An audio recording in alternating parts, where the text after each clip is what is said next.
Welcome to Movement is a Lifestyle, brought to you by FitLab Pittsburgh and the Zihmer Law Firm here in Peters Township. The purpose of Movement is a Lifestyle is to build on the FitLabPGH podcast, which gives interviews with people, organizations, and activities in the Pittsburgh and South Hills area that make movement a priority. Too often you think of movement being involved for people who are athletes, but movement is really across the lifespan and is one of the best things you can do to improve the quality of life. Today we're really happy to be here with our co-sponsor for Movement is a Lifestyle, Drew Zihmer of the Zihmer Law Firm, and also his dog Maverick. So Maverick's down here on the floor. What we'll see is the second half of the show. Maverick's going to show us what he does, and I thought it was perfect for Movement is a Lifestyle to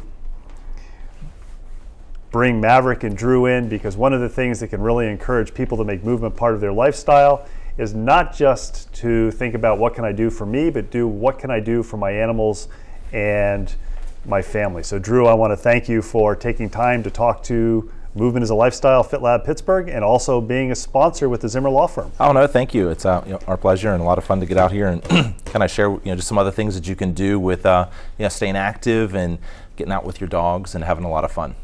And we had the good fortune a few months back to interview for FitLab Pittsburgh about what you do with your dog. We first met Drew through a Facebook group and founded by Larry Joya. And what Drew does is he does a sports that's called Schutzen. So for people who don't know what Schutzen is, you see Maverick, you're in maybe Home Depot, and he's clearly a well-trained dog. What exactly is Schutzen? Yeah, so go back a little over 100 years, and the gentleman who created the German Shepherd said, we need a way to test which are the good German Shepherds. And so what he did was he created this sport called Schutzen as a test. And it's a 3-phase test or sport with tracking, obedience, and protection. And so we work the dogs through learning how to follow a person through a field, obedience off leash, how to retrieve and go over objects, and then the protection piece where they learn how to kind of chase down pretend bad guys and have a lot of obedience there. So that's what the sport is. It's a lot of fun. You get meet a lot of great people, and we get out with these awesome dogs. And I want to learn a little bit more about Schutzen, but a lot of people, they get a dog, and one of the things I've made comments on is dogs are part of your lifestyle. They're not an accoutrement. How did you make the decision to say, hey, I want to get a dog? And then when you got a dog, was the plan to be, I'm going to start it in this sport called Schutzen, or did you learn about Schutzen and say, hey, that'd be kind of cool, I want to get a dog and do Schutzen? So which came first, the dog or the sport? It was kind of a mix. I'd heard about this before I got a dog, and I said, it would be a lot of fun to get into the sport. And so when my wife and I said, we'd get a dog, we'd get a German Shepherd, I made sure that it sounded like the dog would have some of the capability to do it. He had good bloodlines and pedigree for it. And once we got Maverick as a little puppy, then took him out to a local club in the Washington area and met some friends, and kind of the rest is history. Started training from him being a young guy on. And I know you've got kids. When you got Maverick, I believe you had one child. What were your friends' impressions when you got a German Shepherd? Because rightly or wrongly, there's an impression with a big dog, especially something like a German Shepherd, which you commonly see as police dogs or other dogs that are working dogs. You think, oh, that's a mean dog or that's an aggressive dog. And clearly, Maverick is very well trained and not mean or aggressive. He's sleeping right now. So did you have comments from friends, family members saying, how can you do that? That's not safe? Yeah, we have, at times. And I think that's the beauty of the German Shepherd is they really are this utility dog that they have great temperament, and that's one of the things they're really known for. So not only can they be a working dog and have a lot of drive and do a variety of things, but they can also come home and my daughter can play doctor with him and pick up his paws, and he just doesn't care. Like you see here, he's met a lot of kids today, and everybody's been able to come up and pet him, and he's just friendly and a nice low-key dog, but we can get outside in a field and he can turn it on and off like a light switch. And I know one of the things that some of the watchers probably want to know is how much training, he's 5.5 now, how much training did it take to get him to this point as far as time per day? Because a lot of people say, well, I work, I have a family, I have other responsibilities, I have a social life, I don't have time for a dog. So for Maverick's kind of standpoint, there's people that do this professionally and do this for hours and hours a day. But you flip it around for this sport, and dogs learn in increments of 3 to 5 minutes. So if you can do a couple 3 to 5 minute segments every day, then you can do really, really well with your dog, whether it's this sport, regular home obedience, hunting, any number of sports. And so we try to do a couple minutes when I get home from work, a couple minutes after dinner, and maybe something in the morning, and that will teach them a lot. And then if you can give a little bit more time over the weekend, you just go from there. And you've mentioned your wife, and I know you have kids. Is this something that the training is only done by you, or is it anybody who's a family member, or could you have a friend come over and say, hey, I'd like to train Maverick for 3 to 5 minutes? So does he have basically one owner or one staff member, for lack of a better term? Yeah, it's a mix. In general, they really have one person, and he kind of does as well. I do the majority of the training. He'll listen to my wife, he'll listen to the kids. Maverick is unique though, and we do use him in the sport a lot. So somebody here, for example, I could give you the leash, tell you what to do, and he will allow himself to be handled by other people, which makes it really unique and a lot of fun, because then it's a great way to teach people what it's like to handle a working dog and go through some of the exercises, as we can walk people through it, and he will do it the same level what he'll do for me for someone else. Is that because of his training, or is that because he happens to have the right temperament to work with a variety of people? Yeah, it's a temperament thing. It's definitely not real common that he would be willing to have someone else pick up the leash and handle him, but that's just kind of his personality. He's pretty just kind of hanging out here, kind of almost sleeping on set and having fun, and that's how he is. And I know you can go to the airport, or you can go to various sporting events and see police dogs or drug dogs. You've mentioned a couple times that Maverick is a working dog. I was joking before we started filming. I've got a couple of Labradors, and I kind of say, they constantly tell me they're not working dogs. They're companion dogs. They're running and walking partners, hiking partners, but their level of training, they can sit, but they're not like Maverick. What makes a dog a working dog? It's this level of drive, and drive is this thing that people confuse energy and drive. Right now, he's in a level of drive. He's knowing that he will be rewarded for staying calm, and so he doesn't have to run in circles and be crazy. What he knows is that, we might do something for 5, 10, 15, 20 minutes, even an hour, and that's okay. He'll get the reward. He'll get this tug toy over here. He'll get some treats, and that's what makes these working dogs different, is that they can stay on task for a long, long time. So a dog looking for drugs or explosives, they might do that for the next 45 minutes nonstop, but they'll continue to look for it. For our sport, we lay tracks, and the dog has to keep his nose to the ground, walking through a field for maybe 20 minutes, 15, 20, 25 minutes, and he doesn't get a break. He has to just keep doing it. We do obedience, same thing. It's almost a half an hour routine at times that he has to just go out and perform, and so that's what a high drive dog is, and that's what makes the difference between just a typical pet and a working dog. And I know one of the things those of us who are dog owners always kind of fear in the back of our minds is, unlike us, dogs have a relatively short lifespan, larger dogs a little bit shorter. How long can Maverick be a Schutzhund dog and do this sort of thing? And will he be a happy dog, say he lives to be 12, 13, 14, which my understanding is would be very old for a German Shepherd, maybe not able to do the things, but still be a very valuable part of the family? Yeah, no, that's a great question. It depends at the level. A lot of dogs can compete until between maybe 6 and 7 years old. After that, they're going to start to tail off, but they still think they can do it. I think the beauty is that the dogs don't know if it's a competition day, really. There's some things that maybe give it off a little bit, but they're just happy to go out with their handler and heel around the field, retrieve, do some tracking, chase down a quote bad guy once in a while. And so you can just kind of keep making it a little bit easier that your training days and still let them have a lot of fun. I've actually seen dogs with DM where the back legs are in the kind of the wheelchair on the wheels, and they kind of scoot around that way and still give grips on a sleeve and things like that, just because it makes them happy, and it doesn't mean that they're really stopping anybody, but the dog thinks that they're pretty tough and they're still having a lot of fun. It sounds like the sport is not so much how good can the dog get or how many medals or ribbons can the dog get, but more along the lines of spending time with its handler or its owner and just interacting with the handler or owner. Yeah, the biggest part of the sport, we're amateurs. We do it because we want to, and we do it because we love being out here with these dogs. And so at the highest levels internationally, yeah, people get paid to do this, and they really do it at that level. But the rest of us, we just have a lot of fun getting out with our dogs and doing some pretty unique special things. It's fun to have, I'd say, the best dog on the block that listens and things like that, with what I consider to be not that much work. I know that one of the purposes of movement as a lifestyle is to make people aware that there's just a wide variety of ways to move, And I know there's research out there that shows that people who have dogs and interact and are active with their dogs are more likely to be active than maybe if they didn't have dogs. You know, if it's cold out and you've got a dog that wants to go out, you're going to go out, as opposed to if it's cold out, you don't have a dog, you're not going to want to do that. And I know one of the things that attracted me or interested me in Schutzhund when I first interviewed you is the fact that you don't have to have a German Shepherd to do Schutzhund. You can have other dogs. Talk a little bit about that. Yeah, so it was created around the idea of a German Shepherd dog, quickly moved into other working breeds. Belgian Malinois, Rottweilers, Doberman Pinschers do it exceptionally well too, some Schnauzers and other dogs. But then there's still the other phases. I mean, virtually any dog can track and do obedience, at least the majority of our obedience. And so you can still get labs out and teach them to track, or golden retrievers, and do different things, you know. And I think that's what makes it a lot of fun, is it's a lot of good fundamentals on just how to best have a dog that can be, you know, safe out in the community, be nice, have a good temperament, listen, you know, not be a danger to himself, and, you know, stay in the yard and listen.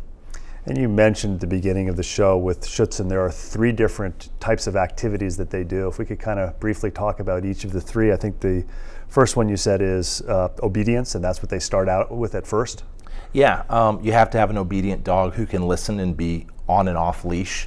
And so we spend a lot of time building engagement with our dogs and you know, getting them comfortable off leash, healing, and then we move into some other pieces for obedience with retrieves. He can take a dumbbell, weighs a couple of pounds, and he'll go out and bring it back to me. He'll run over and jump over about a 1 meter hurdle, and then he'll go over this. It's an A-frame. It's almost vertical. It's about 7 feet tall, and he'll go up and over that with a dumbbell. A couple other exercises for obedience as well, but that's really the basis. If you don't have an obedient dog, then you know you can't do the phases. People look at protection and things that are kind of maybe more fun. But if your dog won't listen off leash, you can't do those pieces. And I know you mentioned the dumbbell. Just from some of the research I did, there's 3 levels of Schutzhund, and what I found really interesting is Schutzhund 3 are the highest level. They use a 4.4 pound dumbbell, which is a pretty big dumbbell. Yeah, and you have to be able to throw it like 30 feet too, which isn't easy for the handler. But the dogs do, they pick it up, they go racing with it back in their mouth. They have a lot of fun, and it's just a neat way to be able to teach a dog that's not typically a retriever, and it kind of shows that you can teach and train these behaviors to make a dog take it out, bring it back, and release it upon command. And I know the second thing you do in Schutzhund is tracking. What exactly is tracking? And I know just from having Labradors that can recognize food, other dogs can probably track pretty well too. Oh my gosh, yeah, especially hounds and different sporting dogs. But what they're really looking for is, we teach them, it's called ground disturbance tracking. And so when we walk through a field, we step on grass. Every time that grass kind of bends and breaks, little microorganisms and things change. And those changes are what we teach the dogs to go smell and find. So not really tracking a given person's scent. You know, the police come and give them the kids' t-shirts, not really what that dog's looking for. In fact, they're looking for disturbance on the ground and where somebody has in fact walked. And so once we teach them that, then it's just stringing those steps together, and they'll go track that for upwards of a mile. Additionally, somebody will drop little articles, piece of wood or something to that effect, and the dog he'll walk up to it and lay down and keep it between his paws so I can locate something that somebody would drop. And then I know the third thing, and this is probably if people saw a Schutzhund competition and saw this, they go, oh my God, that's a dangerous dog, which really isn't true. It's protection. Mm-hmm. What exactly is protection in the sport of Schutzhund? Yeah, so I mean, when you think about the basis of police dogs and working dogs, you know, there is that piece on, you know, I need a dog that can have controlled aggression and be able to, you know, stop someone. And so that's what the protection piece is. And protection, as much as it's that, it's really obedience. It's being able to stop my dog. It's being able to tell my dog to let go on command, recall and bring him back to me. And so we do a lot of work with being able to stop a person. You know, my size, I'm 6'6", and you know, these dogs can stop me, and they're difficult to drag around, and the dogs like it. For them, it's kind of like playing football. It's like a contact sport, and they have a lot of fun. They wag their tails the whole time, and then they, end of the day, they come back out and they'll lick the face of the bad guy and get treats, and they're really friendly dogs. And I think the important thing to mention about the protection is you are wearing protective gear. It's not just you're wearing a t-shirt, the dog comes and latches on your arm. No, we we have special certifications to be allowed to do it and to do it safely, both for ourselves and for the dogs. Nobody ever wants to hurt a dog or jam them up or do anything like that. So we take it really serious on how to do it safely for everybody and be very controlled, and everybody knows what's going to happen. It's a lot like a football drill or a game like that, and so we do it safe. The dogs have a lot of fun. We have fun. It's pretty cool to get out there and see it happen. And I know when I first interviewed you for the FitLabPGH podcast, you told a story about there's a lady, I believe, that has come out to Schutzhund who has a miniature poodle that actually does Schutzhund training. So it really is for any dog. Yeah, at that point she can't do the meter jump. The little dog this big can't jump 3.5 feet in the air, but short of that, I mean, Simba, he heels around, he tracks. He's a pretty cool little dog, and it really does. It shows that there's aspects that any dog can do. And I think the important thing about it is whether it's Schutzhund or whether it's somebody who hunts with their dog or hikes with their dog or does canicross or skjorging, which I'm probably butchering the name of, a dog is not an accoutrement. A dog is something that if it's part of the family and it knows that you're the, pun intended, alpha dog, then it's probably a well-behaved dog, whether it's a poodle, a Labrador, or a German Shepherd. Yeah, and all dogs were bred for a different purpose. Maverick was bred to kind of be this utility, a little bit of everything, be able to go find people, to be a good companion, to be a family member, to be able to be a protector. There's dogs that are hunting dogs, there's dogs that are good at tracking, finding people and other things. There's the rat terriers and things, and it's just a lot of fun, I think, to see a dog that was bred for a purpose get to go do that on a daily basis, and it keeps them happy, keeps us happy. And I know some people are probably watching this and they're wondering, where can I get my dog involved in Schutzhund, or where can I come out and watch Schutzhund? Because this sounds a little bit different than me walking down the street and seeing a dog lunging at me or wondering, is that dog off leash, well behaved? Yeah. From the greater organization, I'm part of the United States Schutzhund Club of America. That's our governing body. We tie back into the original group, the Schützenverein in Germany, who created all of this. But more locally, I'm part of OG West Penn Schutzhund Club down here in Washington, near the Washington County Airport. We're on social media and things, and we're always looking for new members that want to come out and learn and have a lot of fun. It's a great club locally, and larger at the national level. It's just a lot of fun. It's good to be around other people with similar dogs and a lot of good interests, and a lot of fun people. And I think one good question to finish up with, I know there are a lot of people that if they're runners or they're cyclists or they're hikers, you ask them, well, what's your goal? What's something that's kind of your bucket list item? And I think you've done a great job of explaining that Schutzhund is really about spending time with your dog and having it well behaved. But is there something with Maverick as far as with Schutzhund that's like, boy, at some point before he's done with his competition, I want him to do that? Or is it more just spending as much time with him and seeing how well you can get him trained? It's a mix. End of the day, I love just getting out with him. We do really want to get our Schutzhund 1. Maverick's had EPI, so it's a weird digestive disorder, and then he bloated and had to have emergency surgery a little over a year ago. And so we've had a few things stop us, but we're really trying to get our Schutzhund 1 and just be able to get to do that together. But end of the day, it's a lot of fun to just get out with him in the field. And Schutzhund tends to be a lot of really foul weather activity. I feel like we never get a good day. It's always rain, snow, sleet, cold, or incredibly hot. And so it's nice to be out with the dogs and just have fun. And I would kind of correct you a little bit if I may. It may be bad weather for you and me, but for the dogs, they probably love it, because the colder it is, the muddier it is, the snowier it is. It's like, this is a great day. They love it. They do. I think one of the things I'm most excited about with having you for the first Movement as a Lifestyle guest is the second part of the show. We're going to get to see what Schutzhund actually does. And I've joked a few minutes ago, my dogs say we're not working dogs. Maverick is a working dog, and I'm really looking forward to seeing Maverick be able to show off.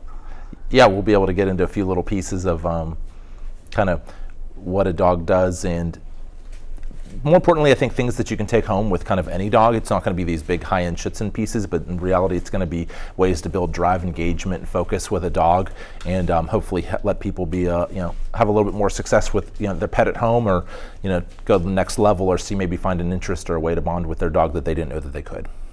I think that's a great way to put it.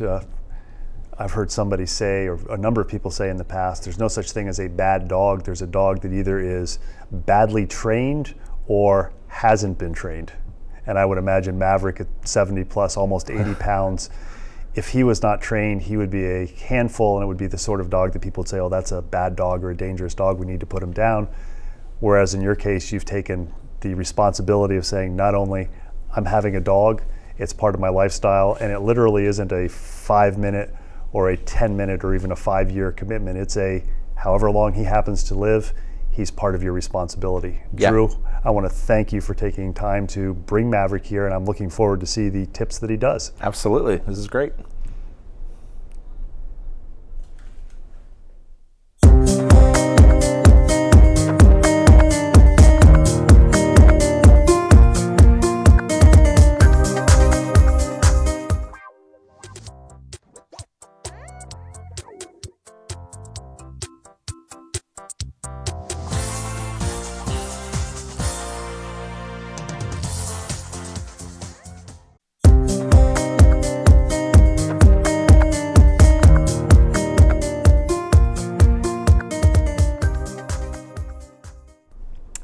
Movement is a lifestyle with FitLabPGH and the Zihmer Law Firm. And the thing that we're most excited about with this first episode and subsequent episodes is showing off Maverick, who is a Schutzhund dog.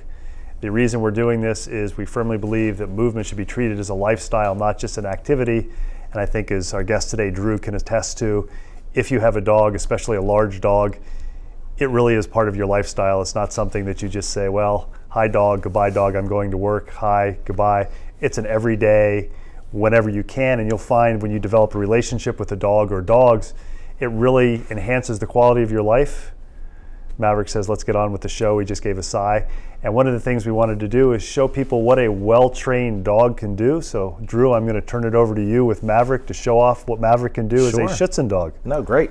Yeah, so in general for the sport, a big piece of what we do is obedience. We'll just try and show a couple obedience things. We'll start to break down sort of how we do that. So Maverick really likes food, and he likes his tug toy. Maverick, sit. Good boy. So he'll sit and look, and he's making eye contact with me, and so he's trained to look at me and not look at his toys or really look around too much. He will glance around some, but Maverick, watch. Good boy. Another thing that we do is called marker training, and what we'll do is we'll mark good behaviors with a yes and bad behaviors with no, or nein in German, and then once he's done enough good behaviors, then I'll release him with an okay, and that means that the toy or food is coming. And so that's a way for us to work out in the field and kind of work at it. Come here. Fuß. Good boy. So Fuß is heel in German, so he's here going to look at me. Yes, good boy. Good boy. Aus. Platz. Good boy. No, Platz. The other thing we can do is make him, we'll call it a front, and so I'll have him come and sit in front of me. Here. Oh, here. Good boy. Good job. You want your toy? There you go. And so, we don't have space here to heel around and walk around, but once he's on my side, he'll stay there and kind of keep that distance. And one of the things I'd like to show is how we build engagement, and one of the simple little things you can do at home with a dog to start the foundation building blocks to move forward. In Maverick, will you sit? Nope, sit. Watch me. So what we do is a watch command. And for food, what we do is he has to give me eye contact anywhere I am, and he is not allowed to look at the food. So I'll hold the food out. Watch. Yes. And you'll watch his eyes snap away as he thinks he's going to get it. Yes. Yes. Watch me. Good boy. And we'll do this in different kind of orientations, me behind him, me in front of him, him sitting, standing up. And what this allows you to do is get him into a heel position. Then is we can stand here like this and say, Maverick, watch. Yes, mark that. And then we can start to walk with the dog a little bit, and he'll stay on that side. And so a lot of folks that come out for the first time, they say, what do I do? How do I get my dog to do something? How do I make him heel and look at me and pay attention? And I really say this look or watch command is one of the easiest things that we can do.